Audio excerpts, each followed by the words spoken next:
My name is Caesar, and in this video I'm going to talk about airport tips, tricks, and hacks from first-time flyers to intermediate to people that fly all the time. I got tips for you guys. I've been on over dozens of flights from private, commercial, and military. Any products or resources are going to be linked down low in the description box. First tip is do not do curbside check-in unless you guys are running real late, because there is a fee or tips is strongly enforced. I used it one time without knowing that it was going to be a price tag to it, so it was $10, and that was $10 too much because all I had to do was walk 50 feet into the airport and check my bags in for free. Next hack is to use a reusable water bottle. I bring one every time. Just make sure it's completely empty when you go through security checkpoint of TSA.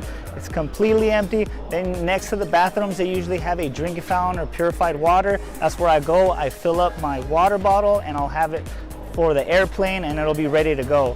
If not, if they have a Starbucks at your airport, you could actually fill it up for free, so consider that.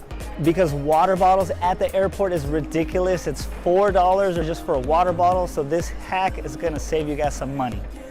Get ready to go through security while you're waiting in line. So what I do, I take off my belt, my cell phone, and I put everything in my carry-on backpack. That way I'm ready to go. You could even loosen up your shoes. If you have a laptop, take it out of its case and put it in its own thing. That way TSA recommends it and they can just check it faster.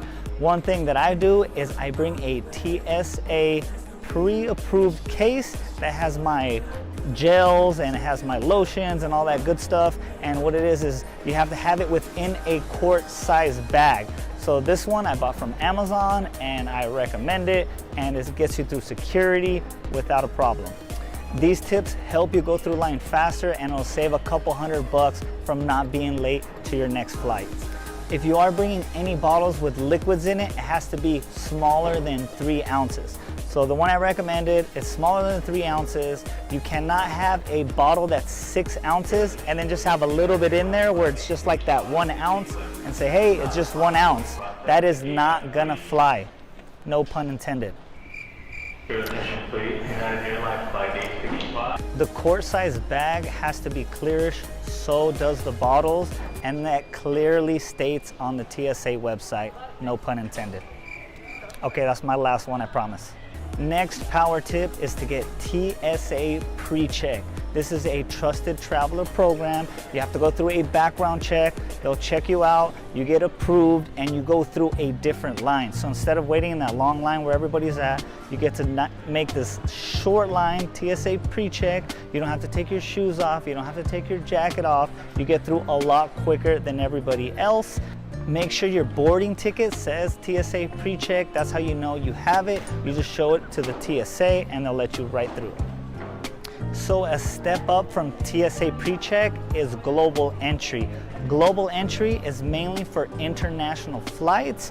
On the back of your card, it says the pass ID, and you put that in whenever you're booking your flight. So you get pre-check and you get a faster pass when coming back from an international flight. It also works if you're going through car or on foot to Mexico or to Canada, so be on the lookout for that. It'll save you some time, and it's only $100 for 5 years, so I think it's definitely worth it. So another cool hack is Netflix now has a download option. So you could download your favorite show or your favorite movie and you could watch it on the airplane. That way you don't have to get the Wi-Fi package, or if they're playing a movie you don't like, you could go ahead and watch that. Also, you could download an audiobook. I'll leave the link for Audible down in the description box below. You could listen to a book while you're relaxing on the plane. You could do that also. That way you don't have to buy that expensive Wi-Fi plan. Try to use the bathroom before you jump on the plane, because who wants to use a stinky small airplane bathroom when you could use a nicer one at the actual airport? I try to limit my water intake, that way I'm not having to go to the bathroom when I'm inside the airplane. Make sure you download the app to whatever airline you are using. That way you could check your flight status, to check if there's any gate changes. You could actually check out to see what gate your layover is going to be at. So if you have a quick connection, you make sure you're there and you're not late. Sometimes they have perks if you download the airline app. Like we flew United, and on United Airline app, you could actually stream movies and shows for free without paying for the Wi-Fi plan. So it's good to download whatever airline you're using and see what kind of perks they have. Make sure you're just super casual for your flight. I wear my sweatshirt, my sweatpants, and my running shoes. My wife, she usually wears her leggings and her jacket. You guys have to make sure you have a sweater or jacket because it gets freezing cold once you're up in the plane. And sometimes they don't have blankets for everybody, usually just business class. Unless you're going on some kind of business meeting, I don't see why you gotta get all fancy and dress uncomfortable for your flight. Bring snacks and munchies. You could bring it through TSA security, and also it could hold you over, that way you're not buying expensive airport food. If you're on a long flight or if you're on an overnight flight, make sure you bring your toothbrush and toothpaste. This could help you freshen up in the bathroom. This tip is not really for you, it's really for the people that's around you. So bring your toothbrush and your toothpaste.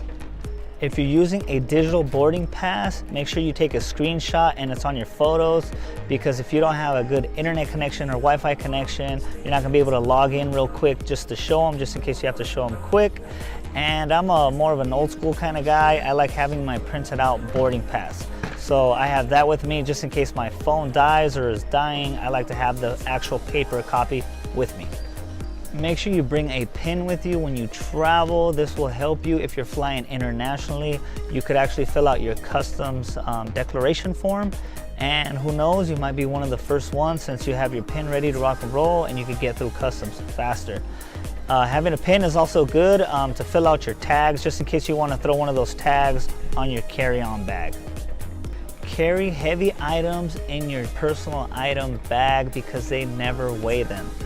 It's good to know the dimensions of the bags that you could bring on to your airline. So you could go to your airline's website, check the dimensions. That way your bag is not overdoing it and you're gonna have to pay extra if it's not within their size restrictions. The sooner you get on the plane, the more likely you're gonna have an overhead compartment right on top of you or in front of you. If you get on the plane late, you might have to put your bag all the way behind you, and this is not good because you don't have a constant visual view of your bag. And then once you land, you're gonna have to go against the grain, against everybody to grab your bag. So make sure you're one of the first ones on if you wanna have a good overhead compartment. If you don't get an overhead compartment and everything's full, they're gonna have to check your bag in, and depending on what airline it is, they're gonna charge you extra. So make sure you're one of the first ones on the plane if you can, and try to have a small bag. You could also place your bag under the seat in front of you, so be aware of that.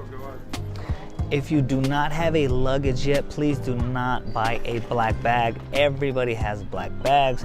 Myself, I thought I was gonna be cool because I got a bag that has half black, half gray, but once it flips on the black side, it looks like every other bag. So do not buy a black bag when you're traveling. If you do have a black bag or another bag that looks common like everybody else's, they do sell straps and covers, so you could get those if you do have a black bag. That way nobody accidentally takes your bag. They sell carry-on bags that have the trolley sleeves. This makes it easier to carry once you're carrying it on top of your roller bag. They also sell these things called J-hooks on Amazon. You just hook it onto your roller and then you put your bag on top of that. And so it's just easier to carry, especially if you're by yourself. Make sure the first thing you do once you get to the airport is make sure your gate is actually still your gate, because they change frequently. And if you plan on sitting to a gate that's next to yours because it's a little less crowded, make sure you don't have both earphones in, just have one. That way you're listening for announcements, you're listening to see when you're actually boarding, and you don't miss your flight. Is missing your flight worth a couple $100? Probably not. A great travel hack is to get a travel credit card that gives you points towards flights. Me and my wife, we have the Chase Sapphire Preferred, and this flight from San Diego to Orlando was 100% free because we have the points. We spent $4,000 within the 3 months, and they gave us our points and we cashed it in. We are going on a cruise right now, so we are excited, we are ready to go, and we're even happier because we didn't even pay for our flight. If I missed the airport travel tip, please feel free to add it in the comment box below.